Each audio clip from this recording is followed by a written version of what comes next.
So hello everyone, my name's Claire Bale. I work at Parkinson's UK in the research team there. Just to give you a sense of what I do day to day, it's basically things like this. This is my job. I'm responsible for making sure that we communicate about Parkinson's research to people affected by the condition in all sorts of different ways, through events like today, also through our research magazine, some of you may be familiar with, which is Progress, through our website and through many other mechanisms as well, including the media.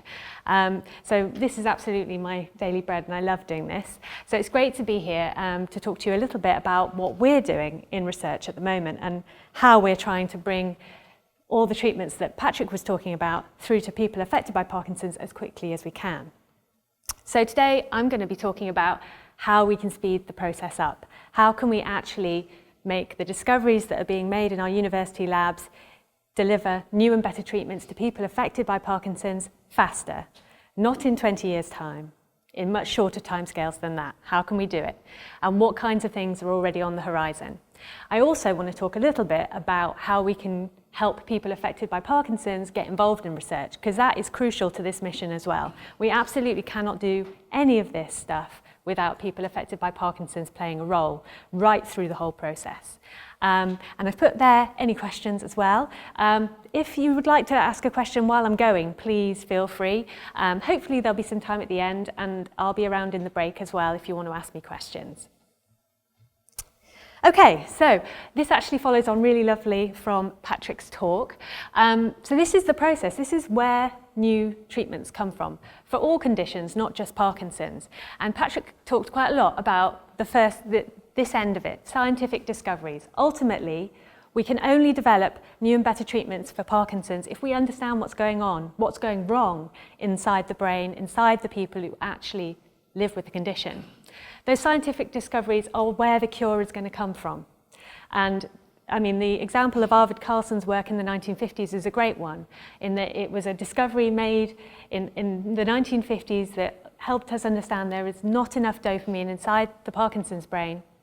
And by replenishing that level of dopamine, we can actually deal with some of the symptoms really effectively. But that's just the start of the journey to a new and better treatment. So you make a discovery inside the lab. Maybe you discover a new gene for Parkinson's that increases risk of the condition. But what happens next? The next bit is you have to actually turn that new knowledge into something that actually makes a difference, that actually addresses the problem, fixes the problem, perhaps. And that bit's quite a difficult bit of research. It's a bit that maybe we haven't been concentrating enough on. We've been making loads of scientific discoveries in the last 20 to 30 years that have revolutionized our understanding of Parkinson's, but they haven't yet translated into treatments that actually make a significant difference. And that's where we need to change things. This part where developing treatments happens has generally been the domain of pharmaceutical companies and biotechnology companies. That's who have been responsible for this part of the process. They have specialist laboratories, specialist teams, specialist knowledge, teams and hundreds of chemists who sit there trying to figure out what kind of molecule they need to create to interact in the brain in the correct way. Now, that's great, and they do a great job at doing that, but maybe more needs to be done here to accelerate the flow of new treatments coming through the pipeline. So if you're successful in this stage, if you actually manage to develop a molecule or some kind of treatment that addresses the problem you've discovered, and you've gone through lots of tests in your lab to tell you that you think it's going to be safe for people to take, and also that it's going to be effective, you will be ready to move on to the next stage of research, which, as Patrick was talking about, is clinical trials. So this is really the make or break time for any new treatment when you test it in people. The first thing you're looking for is this treatment safe in phase 1 clinical trials? And that is a big issue. That's the most important thing. If you prove that it is safe, you can go on to test it in larger groups of people and people who are affected by the condition you're interested in to see if it works. Is it actually effective? Is it better than the treatments we have at the moment for Parkinson's? Because that's what we desperately need. If you manage to get your treatment all the way through clinical trials and you've shown and proved that your treatment is safe and effective, you just have one more hoop to jump through, and that is to get your treatment approved.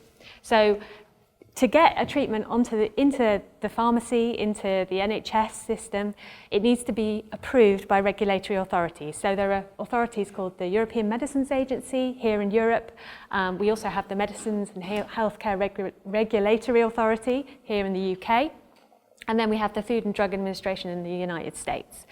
Those agencies are there basically to make sure drug companies can only sell treatments to patients that we know are safe and we know are effective. And they're there because we didn't used to have them and terrible things happened. Thalidomide happened because we didn't have anyone making sure treatments were safe and had been through all the right tests before we were allowed to give them to patients. So they play a really important role in keeping us safe. But it's very important that we make sure that they can make those decisions as swiftly as possible so treatments that work don't get held up when they could be helping people affected by Parkinson's. Okay, so as you can see, it's a long road to get from a scientific discovery over here on the left through to an approved treatment that's in your pharmacy or being prescribed to you by your neurologist over here.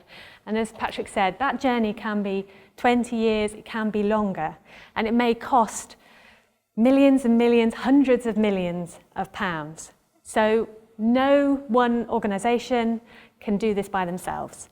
It's a team effort to get from one end to the other. It involves university researchers who are really there making these scientific discoveries, helping us understand how our bodies work, how our brains work, and how they go wrong when Parkinson's happens.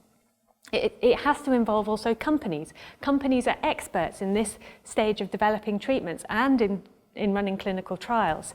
They have huge expertise, huge resources in terms of people, expertise, and also money that they need to bring to the table. We also have to involve the regulatory authorities because they ultimately are the gatekeepers who make the decision about whether a treatment can be given to people or not.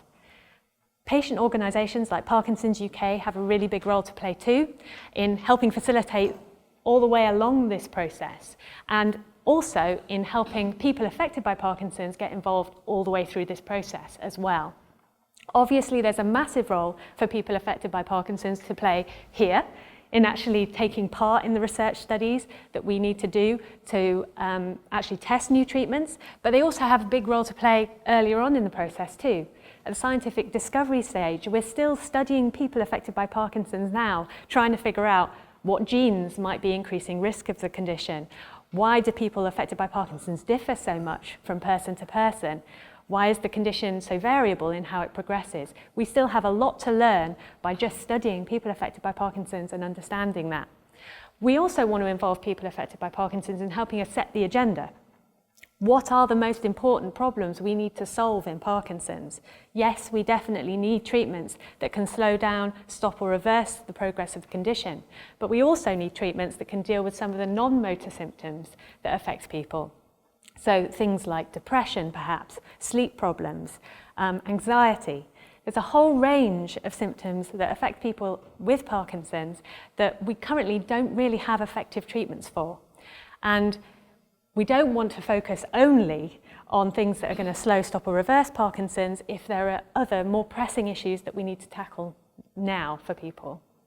So there's a huge, huge role for people affected by Parkinson's right throughout this.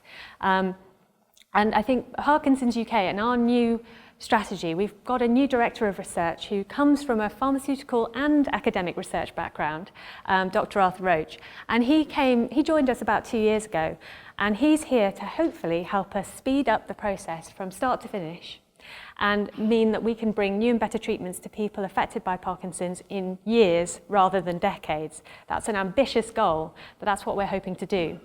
And rather than us focusing, as we have done in the past, very much on the left-hand side of this spectrum, thinking about what scientific discoveries can we make to one day find a cure for Parkinson's, we want to be really active right across the whole spectrum, speeding things up, facilitating the new ideas to jump from stage to stage as quickly as they can.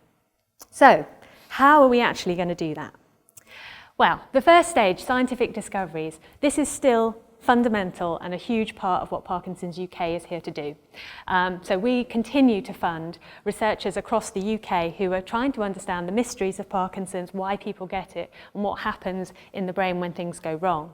I just want to tell you about one study in particular which I'm particularly excited about, and it's this one. Some of you may have heard about it last year in the media. It made a bit of a splash, which was great. So this is a study that's happening up at the University of Manchester, and is trying to help us learn how we can diagnose Parkinson's more effectively. As I'm sure many of you here know, we're still not very good at that, and that's a massive barrier to treating people affected by Parkinson's effectively. If we can't diagnose the condition properly, how are we going to actually make sure we're looking after people properly? It's also a barrier to research. If we can't, we want to be able to identify people with Parkinson's as early as we can, because that's when treatments like the ones we're trying to develop that slow, stop or reverse Parkinson's are likely to be more effective. So diagnosis is a big problem, and in this study we're actually looking to see whether the smell of people affected by Parkinson's could help us diagnose Parkinson's. What's unusual about this study is where it came from. It didn't come from a researcher in a lab. It came from a lady called Joy, whose husband, Les, had Parkinson's. And she is one of those special people who has an extremely sensitive sense of smell. And actually, in the years preceding her husband becoming diagnosed with Parkinson's, she started to notice that his smell was changing. And she put it down to just things changing. Maybe his personal hygiene wasn't as good as it used to be, but she definitely thought something's changed here. But she thought nothing of it, and she didn't connect it with the Parkinson's initially. She didn't think they were connected at all. But then she came along to one of our Parkinson's UK local groups a couple of years after Len was diagnosed. And when she walked into the room, she immediately realised, hang on a second, this room is full of people affected by Parkinson's, and actually I can smell the difference in them as well. It's not just my husband who smells this way to me. So she started to put two and two together and think, oh, maybe they are linked, maybe this is important. But she still thought, well, you know, I'm sure other people have probably noticed this, and probably not a big deal. So then she came, a few months later, she came along to another meeting we were holding where one of our researchers was speaking to a group of people with Parkinson's. At the end of his talk, she put up her hand and said, I think I can smell Parkinson's. Is that a thing? Is that something people can do? And he was a bit taken aback.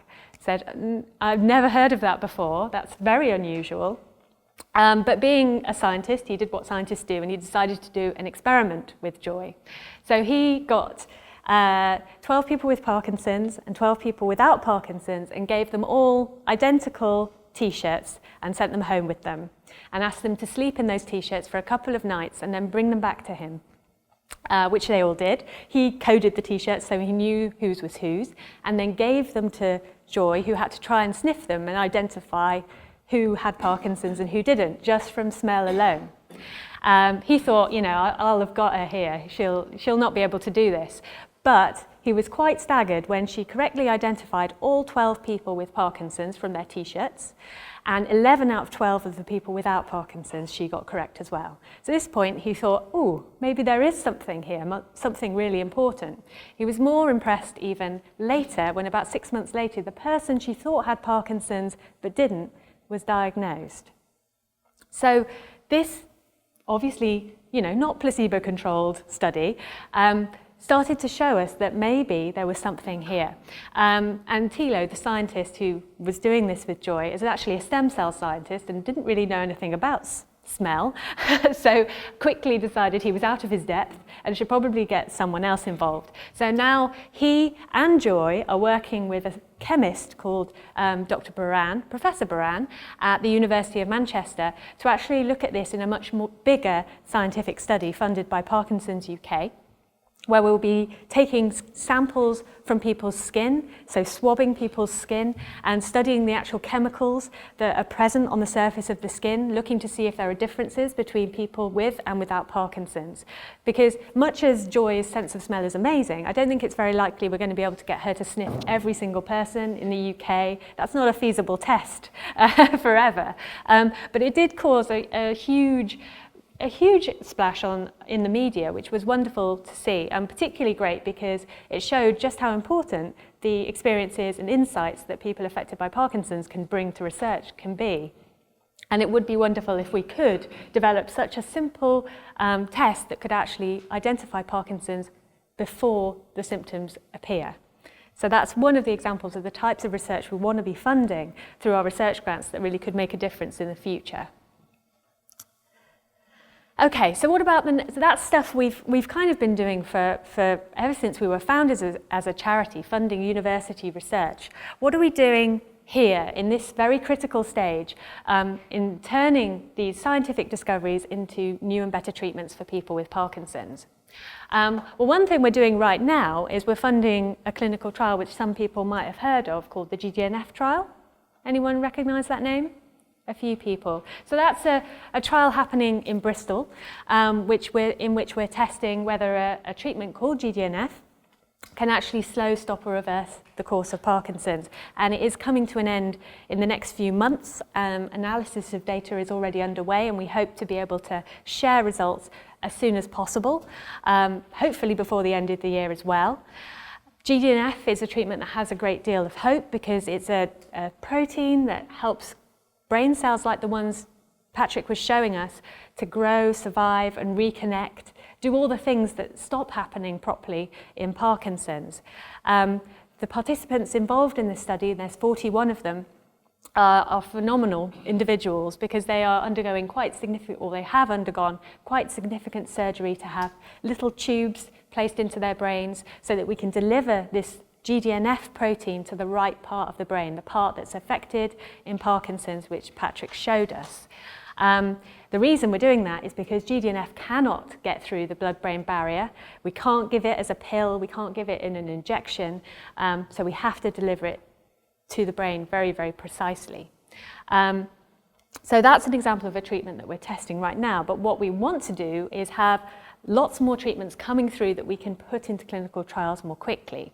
So one thing we're doing here is we're going to be investing a lot more in developing new treatments. And we're going to do that through a model we're calling our virtual biotech. So we're not actually going to be building brand new labs or becoming a pharmaceutical company. You'll be maybe glad to hear, but we're going to be operating a lot more in that way. So we have a new member of staff in our team called Jan, who comes from this background. He's a chemist. He's worked in small and large companies doing this kind of work, and we are collecting ideas from university researchers, but also from companies, ideas for new and better treatments for Parkinson's that need development. And working with experts that are working with us for free from both academia and industry, we're shortlisting those projects, and we hope to be starting our first drug discovery project to deliver hopefully a new molecule, a new drug for Parkinson's in the next few months as well. The idea is we won't just have one though, we're going to have a pipeline of these new and interesting ideas that could become treatments for Parkinson's going through our virtual biotech. And the reason we're calling it a virtual biotech is because we won't be doing the actual pipetting ourselves. I won't be doing any of that. But we will be working with companies in the UK and further afield to do that work for us. So contracting the work out to whoever is best placed to do it. We also hope we'll be able to collaborate with other charities in this area, because lots of other charities are actually interested in doing this too, particularly organisations like Alzheimer's Research UK, who are actually setting up their own drug discovery centres in the UK, and we might be able to partner with them to get some of this work done. And ultimately, we hope that this new investment here will deliver the next drug that we can test like Gdnf. So it's very exciting, and we hope to have more to tell you about it within the next 6 months or so. Patrick also alluded to the fact that clinical trials can be very challenging to do for Parkinson's, and that's certainly a big challenge. So what we want to do here, as well as funding more clinical trials for Parkinson's, so actually taking the new treatments that are coming out of the science, coming out of our virtual biotech and testing them in people with Parkinson's as quickly as we can, we also want to improve the process, improve how we run clinical trials to give them the maximum chance of delivering us a result, whether it's a yes or a no. There are a few things that make clinical trials for Parkinson's extremely challenging, one of which is diagnosis, actually, particularly as we are trying to develop treatments that can slow, stop or reverse Parkinson's, and we know that they're likely to work best in people who are relatively recently diagnosed. But if your diagnosis isn't very good, that is a challenge, because we know that if someone's been diagnosed within the last year or so, there's about a 1 in 10 chance they don't have Parkinson's at all. So if you're doing a clinical trial in people recently diagnosed with Parkinson's and 1 in 10 of them don't have Parkinson's, that's going to make quite a big impact on whether your trial works or not. There are other challenges too. We don't really understand why Parkinson's varies so much. Why do some people with Parkinson's experience certain symptoms and others not? Why do some people progress at faster rates than others? We don't understand these things, and all of these things can affect how we do clinical trials and can affect the result. And we actually think it's possible that we've tested drugs in the past for Parkinson's, and Gdnf may be a good example of this. It's been tested in Parkinson's before, and clinical trials ultimately showed it did not work. But is it that the drug doesn't work, or is it that the clinical trials failed to show it worked, but actually it did? And we think clinical trials can be designed better, they can work smarter for Parkinson's. And so what we're doing is we're doing something called the Critical Path for Parkinson's, where we're bringing together the global community who are interested in Parkinson's trials. So that's pharmaceutical companies. We've actually got 8 now who are signed up to the consortium. We're also working with the Cure Parkinson's Trust, the Michael J. Fox Foundation, the Davis Phinney Foundation, also from the United States, who are all coming into this consortium too. Also, our university researchers here in the UK are contributing to this. And what we're doing basically is getting all the best people around the table who know about how Parkinson's develops. So those are our academic scientists and doctors from the UK who understand clinical trials and have maybe run clinical trials that haven't worked to come in. So those are pharmaceutical companies. We've got regulatory authorities involved here too, so that we can come together and sort through all the data we have, sort through all the problems that are dogging clinical trials at the moment, and figure out how we can fix those together. And if we can do that, if we can change the rules, tip the balance for clinical trials so that they work better for Parkinson's, it will benefit research globally. The things we develop in this consortium will be made available to researchers all over the world. And we think it could be transformative in terms of clinical trials, in terms of how much pharmaceutical companies are willing to invest in Parkinson's research. We're really excited that we've already got 8 companies involved in this, because it shows they care about Parkinson's and they want to develop treatments, but they recognise there are problems that need to be solved. And they want to work on that with us together. So we're really excited, and we're hopeful that one of the first outputs of this will be coming soon, and that's that we'll be able to use certain types of brain scans in clinical trials to rule out people who do not have Parkinson's. So we don't do a clinical trial with 100 people with Parkinson's and then realise later actually 10 of these people didn't have Parkinson's in the first place, and that messed up our results. So we're making really good progress here, and again, we'll keep you posted on what happens in the next few months. Ooh, animation. And then finally, one thing, because even if we make the discovery next week that leads to the cure for Parkinson's, even if our virtual biotech does brilliant things and develops new and better treatments really, really quickly, and our Critical Path initiative makes clinical trials work really, really well, even if all those things happen, it's still a long road to develop a new treatment for Parkinson's from scratch. It's still many years. We need to be looking at things that are going to make a difference in the shorter term, because we know people affected by Parkinson's cannot wait decades for new treatments. They need them now.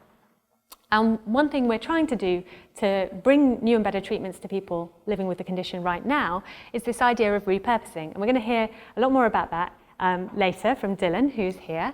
But this is the idea, not wishing to steal his thunder, that over the decades that we've been developing new treatments for medical conditions, we've actually come up with hundreds or thousands of drugs that are already available.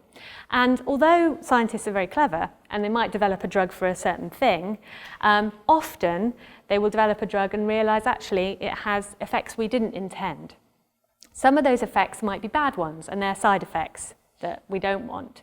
But some of the unintended effects might be good ones, and those could mean that we could use that treatment that may have been developed with one thing in mind for another thing altogether. Now, there's my favourite example of this, which I always talk about is Viagra, because that was a treatment that was actually developed for heart problems.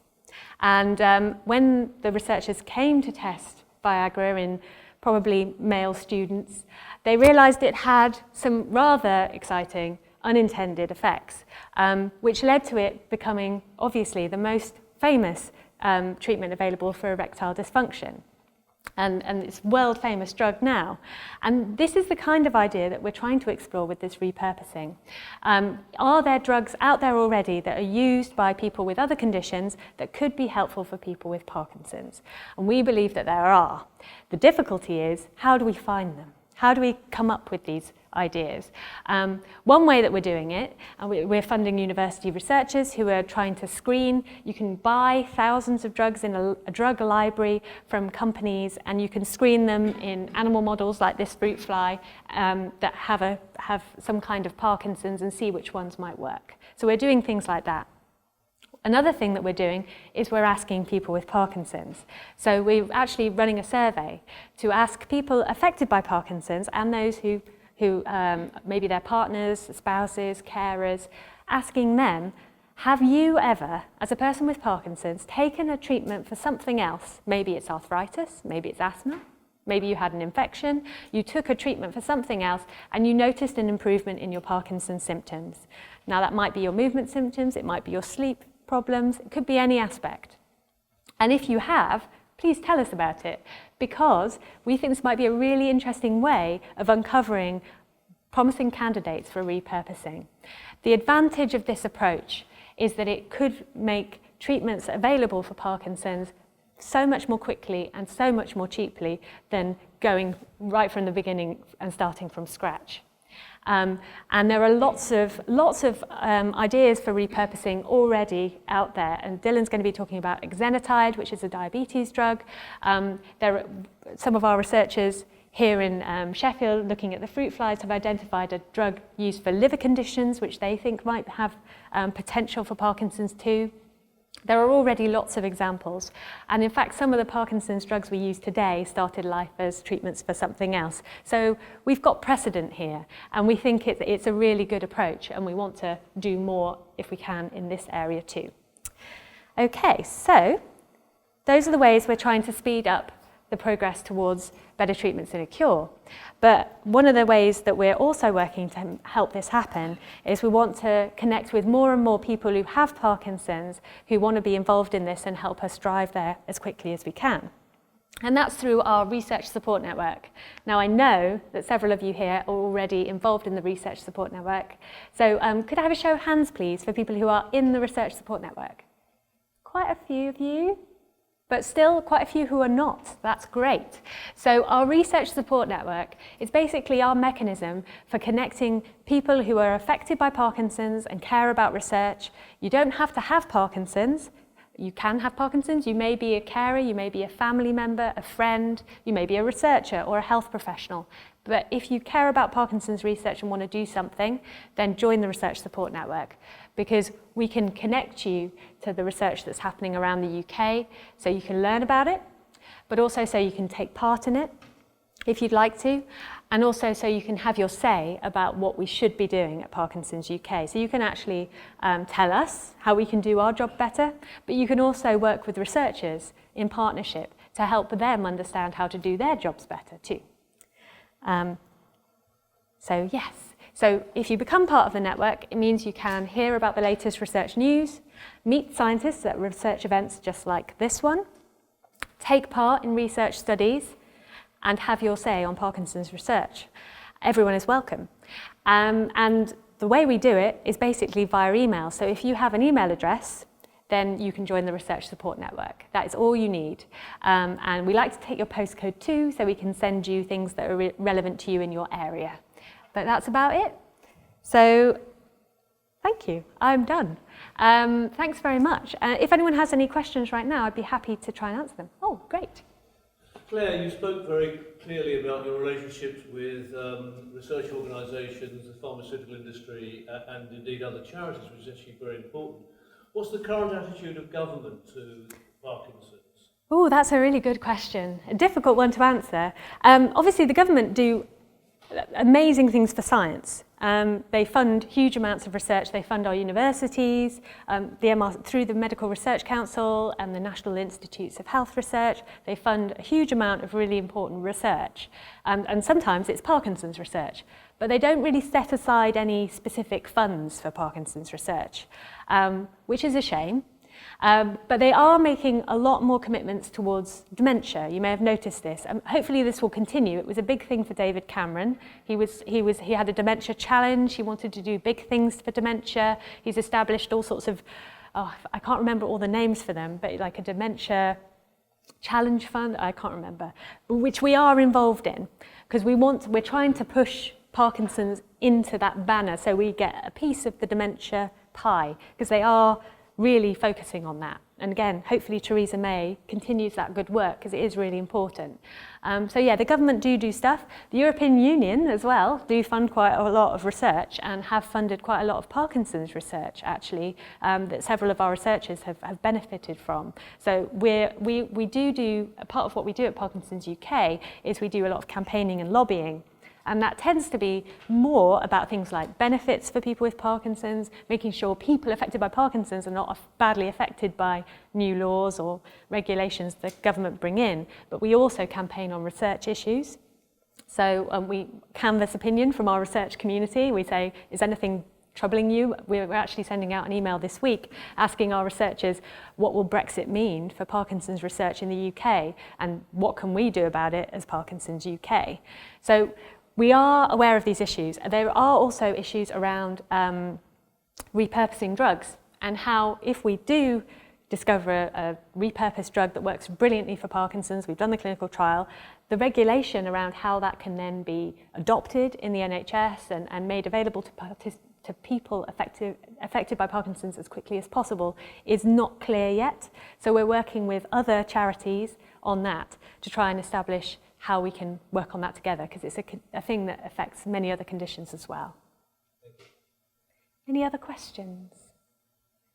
Oh, hello. Yes. I've been on the research support network for some time. Yes. I don't think you're resigning because I don't feel that things are going the way they should be. Okay. There are evidence from a number of papers, I've got one here, to do with stroke victims. And then there's a recent report from the New Scientist about an anti-cancer trial. And the theme that flows from all of these is a particular cytokine, TNF, an anti-TNF.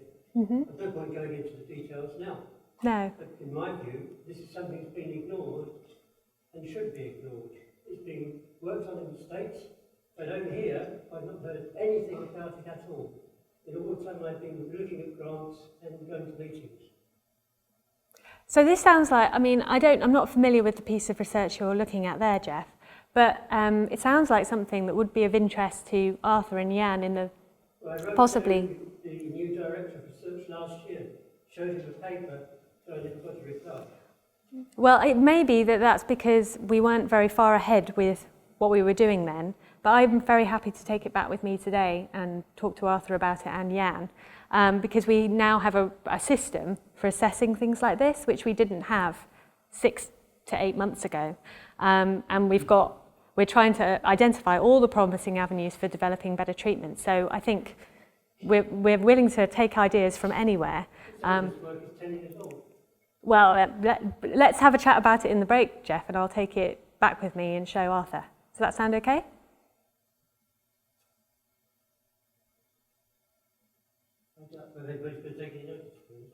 Well, let me talk to him. We'll see.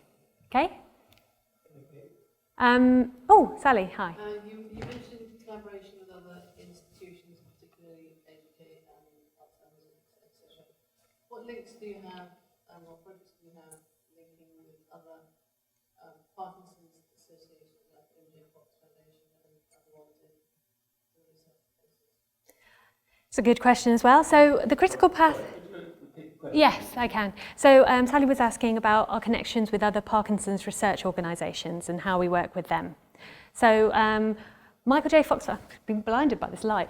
Michael J. Fox Foundation is involved in the Critical Path project, as is Cure Parkinson's Trust and the Davis Phinney Foundation.